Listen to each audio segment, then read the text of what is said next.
તમે અને ડાયરામ બાપા બધા સાથે બેસીને ડાયા બાપા બેઠા, દામભાઈ બેઠા ને હું લીમડો વાંચતો હોઉં.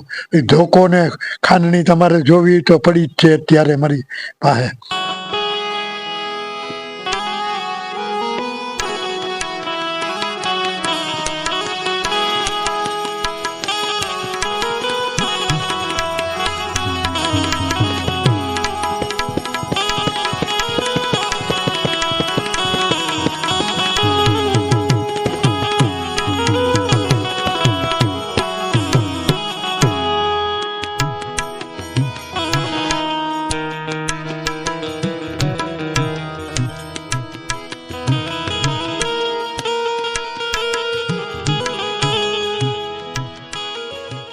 સૌરાષ્ટ્રની ભૂમિએ આપણને અનેક સંતોની ભેટ આપી છે, ત્યારે જૂનાગઢના માણાવદર પંથકના નાનડિયા ગામના પરમ પૂજ્ય સંત શ્રી ડાયરામ બાપુની આજે જન્મજયંતિ હોય ત્યારે 136મી જન્મજયંતિ નિમિત્તે આપણે કેવદરા જે ડાયરામ તપોભૂમિ છે ત્યાં ઊભા છે અને તેમની સાથે ઘણા બધા અહીં જે ગ્રામજનો છે તેની સાથે સંવાદ સાધવાનો પ્રયત્ન કરશું અને તે ડાયરામ બાપુને લઈ અને જે કેવદરાનો ઇતિહાસ છે તે જાણવાનો પ્રયત્ન. શિરોમણી સંત શ્રી ડાયરામ બાપાની 136મી જન્મજયંતિ કેવદરા મુકામે સર્વ ગ્રામજનોના અભૂતપૂર્વક સહયોગથી આપણે અત્રે ઉજવી રહ્યા છીએ. પૂજ્ય સંત શ્રી ડાયરામ બાપાની જન્મ જયંતિની સર્વ ગ્રામજનોને ખૂબ ખૂબ હાર્દિક શુભકામના અને વધાઈ પાઠવું છું. સૌરાષ્ટ્ર એ સંતોની ભૂમિ છે. સંત શ્રી ડાયરામ બાપુ, સંત શ્રી જલારામ બાપા, સંત શ્રી દાસારામ બાપા, સંત શ્રી દાસી જીવન અને અનેક સંતોએ અહીં જન્મ લઈ અને આ ધરાને પાવનકારી કરી છે. પૂજ્ય સંત શ્રી ડાયરામ બાપુનો જન્મ જૂનાગઢ જિલ્લાના માણાવદર તાલુકાના નાનડિયા ગામે થયેલ છે. પૂજ્ય સંત શ્રી ડાયરામ બાપાના પિતાશ્રીનું નામ રાજા બાપા અને માતુશ્રીનું નામ યશોદામાં છે. જેમ ભગવાન શ્રી કૃષ્ણનો જન્મ યશોદાની કુખે થયો છે, તેમ પૂજ્ય સંત શ્રી ડાયરામ બાપુનો જન્મ પણ યશોદાની કુખે થયેલ છે. જન્મ થતાં જ એક ચમત્કારિક ઘટના બની હતી. એક સાધુ ભિક્ષા ગ્રહણ કરવા માટે આવ્યા હતા અને પૂજ્ય સંત શ્રી ડાયરામ બાપુની ભવિષ્યવાણી ભાખી હતી અને યશોદામાને કીધું કે આ બાળક મોટા થતાં એક મહાન સંત બનશે અને આજે એ મહાન સંતનું દુનિયામાં એની કીર્તિ ગવાશે. આવા એક મહાન સંતની આજે આપણે જન્મ જયંતિ ઉજવી રહ્યા છીએ.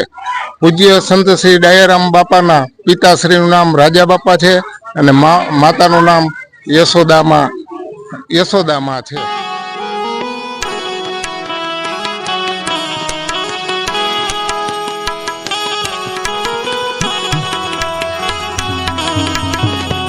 બોલો ભીડભંજન મહાદેવ કી જય, ડાયારામ બાપાની જય.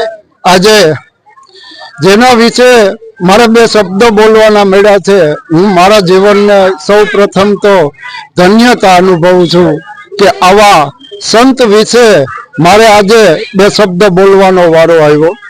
સંત શિરોમણી શ્રી ડાયરામ બાપુએ સોરઠ ધરાની અંદર નાનડિયા ગામમાં જન્મ ધરી અને સાહેબે ખૂબ વિસ્તૃત માહિતી તો આપી.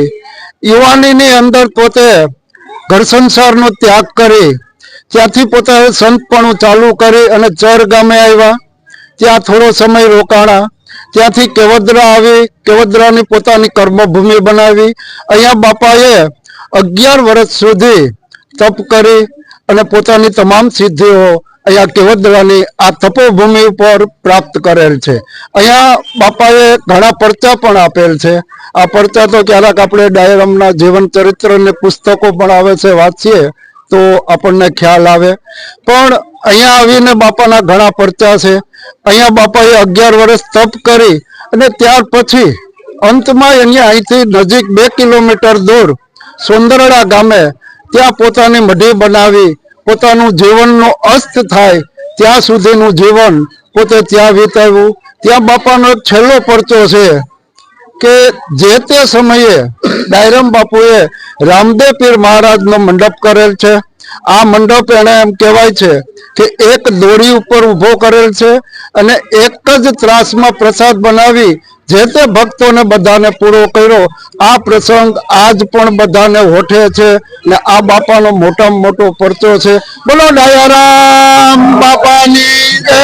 25 ડિસેમ્બર એટલે સંત પરમ પૂજ્ય સંત શ્રી ડાયરામ બાપુની જન્મ જયંતિ છે. ત્યારે કેવદરાના એક એવા વ્યક્તિ સાથે આપણે મળવા જઈ રહ્યા છે કે જેમના અત્યારે 93 વર્ષની ઉંમર છે અને પોતે ડાયરામ બાપુ સાથે બેસેલા, વાતો કરેલી અને તેમની સાથેનું જે તેમનું જીવન છે તેમના વિશે આજે આપણે વાત કરીએ. શું કહેશો બાપા, શું નામ છે આપનું? મારું નામ ગંગા પુંજા. કેટલી ઉંમર કેટલી હશે? 93 વર્ષ ચાલુ છે. ડાયરામ બાપુ સાથે તમે કેટલો સમય રહ્યા? કઈ રીતના? ઘણા ઘણા વર્ષ. ડાયા બાપા ભક્તિ કરતા. સવારમાં અમે એની પાસે જતા અને લીમડો પીતા. મંદિરની ઉપર જ લીમડો હતો. એ લીમડો પાડી અને કૂટડી અને એનું પાત્ર કેવું કહે એને, ખપર, એ ખપર ભરતા. એમાં પીતા અને અમને વાટકા આપતા. સમજ્યા? એ વાટકામાં તમે અને ડાયરામ બાપા બધા સાથે બેસીને? ડાયા બાપા બેઠા, દામભાઈ બેઠા ને હું લીમડો વાટતો હોઉં. ધોકો ને ખાંડણી તમારે જોવી તો પડી જ છે અત્યારે મારી પાસે, કારણ કે હું એકલો પાછો લીમડો પીતો. એટલે કેટલા વર્ષ, અંદાજિત કેટલા વર્ષ અહીંયા રહ્યા છે કેવદરા અંદર ડાયા બાપા 17 થી 18 વર્ષ રહ્યા અહીંયા. ભક્તિ કરી ખૂબ જ. ધૂણો એને ઈ ગયા પછી ધૂણો ચાલુ રાખતા. ભીખુભાઈ મોસી દીવો કરતા, હંજવારી કાઢતા અને મઢી વાળતા. એ બધું કરતા એ ભીખુભાઈ કરતા. સમજ્યા? પણ ડાયા બાપા ગયા પછી બહુ પ્રગતિ થઈ નહીં. તો આ હતા એક કેવદરાના 93 વર્ષના વૃદ્ધ કે જેમણે ડાયારામ બાપુ સાથે પોતાનું જીવન છે તે ગુજાર્યું છે. અને તે તો કહી શકાય કે તેમનું જીવન તો ધન્ય જ થયું છે. પરંતુ આજે આવા પરમ પૂજ્ય સંતની જ્યારે જન્મ જયંતિ હોય તેમને વંદન કરવા એ આપણી ફરજ છે. અને આવા સંતો એ સૌરાષ્ટ્રની ભૂમિમાં આપણને મળ્યા છે. એટલે આપણે સૌ કોઈ ભાગ્યશાળી છે તેવું હું માનું છું.